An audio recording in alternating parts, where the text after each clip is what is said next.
Hi there, friend. Today we're going to be talking about some strategies to avoid waiting in lines at Walt Disney World. I'm Christina.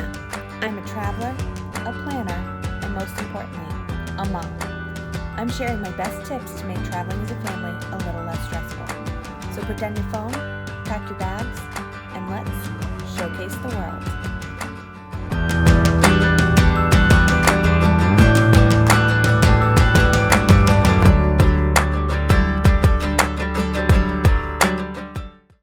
Raise your hand and give me a like below if you hate waiting in line. No matter where it is, if it's at the airport, it's at Disney World, it's at the bank, I hate waiting in line. I don't even grocery shop anymore. I get my groceries delivered because I hate waiting in line that much. But I still love Disney World because I have learned these strategies to not wait in line. And the first one I'm going to share with you is to book early. The earlier you book, the better availability you're going to get, and just book earlier. It just helps with everything. Then book at a time that kids are in school. So if you're traveling at a less popular time, there's going to be less crowds.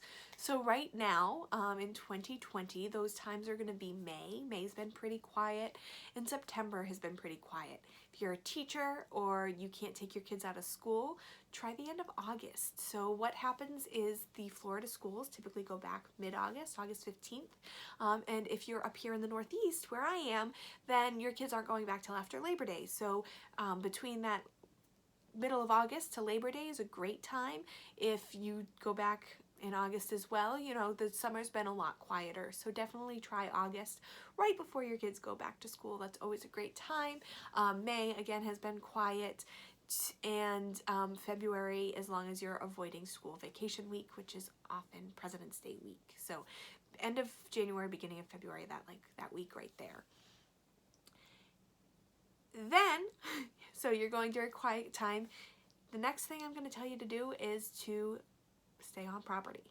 So Disney wants you to stay on property. Disney wants you to spend money with them, and they're going to give you some perks to do it. And they don't give you any money incentives. They give you time-saving incentives. But I think time is money. So therefore, pay the few extra dollars to stay at a Disney resort. It's not really that big of a difference. I will put a link here to a video I did on the added costs of staying off-site. So even though the base rate might be similar, there's so many things that you get staying with Disney that you'd pay extra for staying off-site. So the costs kind of end up evening out. Anyway, this isn't about cost, this is about time saving. And if you stay at a Disney resort, then you have the benefit of booking your Fastpasses in advance. That is a huge, huge, huge benefit. And then you have extra magic hours. You also don't have to worry about the time it takes you to get to the park, which helps you with I don't know what number I'm on. I'm not numbering these. It helps me with my next tip, which is get to the park before it opens. If the park says that it's going to open at 9 o'clock, be there at 8:30. If it says it's going to open at 8:30, be there at 8. You want to be there at least a half an hour. If you have to tell yourself that the park opens early, then tell yourself the park opens early to get yourself out on the bus. You want to start that process probably about an hour before you want to get there. You want to be at the bus stop so that you can get to your destination. And that will, even though you're waiting for about an hour for the park to open, or half an hour, or whatever it might be for the park to open, they open the park in tiers. So about a half an hour before, they'll let you through the turnstiles. And then about a half an hour or a few minutes after that, they'll let you into the park. Up to a certain point, then they'll let you to the next point, so it doesn't feel like you're waiting in line. You also, because you're there early, you don't have to necessarily wait in line at security because people aren't there as early, so it saves you some line waiting on the outside too. And understanding the crowd flow, you want to understand how the park works, what the most popular attractions are, how the wait times, what time the wait time starts to increase. So if you did not get a fast pass for Seven Dwarfs Mine Train and you want to ride it, you want to get there before the park opens, you're going to walk right on, and as soon as that park opens, if you're not there a half an hour, you're not waiting in the line for the park to open, the people who get there at 9 o'clock, that wait time's already going to be an hour at least. Whereas So that will get to be about an hour and a half during the day.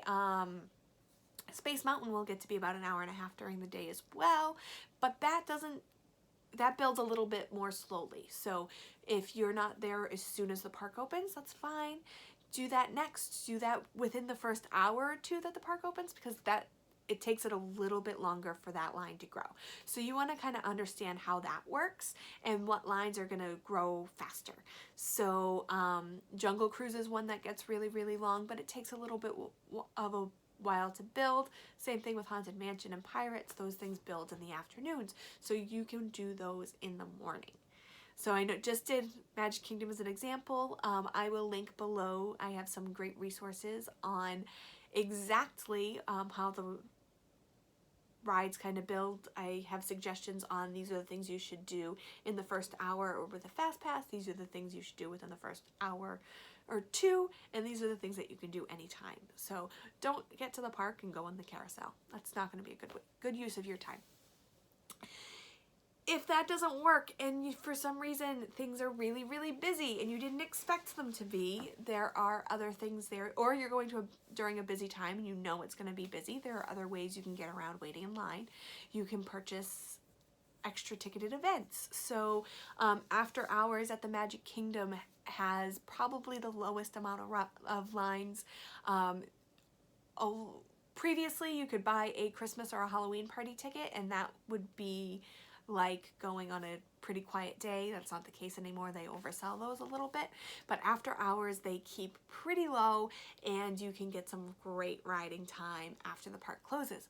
If you're not a late night person or if you have young kids, early morning magic is a great option for you as well. That's less than $100 a person. And you have access to Fantasyland. So if you have older kids or you're not really interested in the Fantasyland attractions, this doesn't really make sense. But I think it's right now $89 per adult, and it includes breakfast. So it's almost the same price as breakfast at Disney. Breakfast is so expensive. But you have unlimited opportunity for an hour and a half to ride Peter Pan, Seven Dwarfs Mine Train, Under the Sea, Winnie the Pooh. So it's a great opportunity there. Or if you have the budget, a VIP tour is going to be your virtual Fastpass. So those are some strategies to avoid waiting in lines at Walt Disney World. If you would like me to help come up with a touring plan for you with exactly what you're interested in and what order you should do those in, I'm happy to help. So I do that as complimentary for people who book their vacations with me.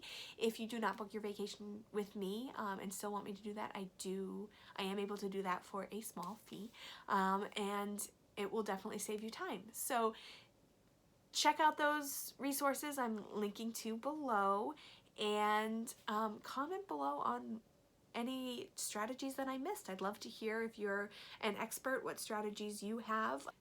That's everything, and thank you guys so much. Remember to explore the worlds together.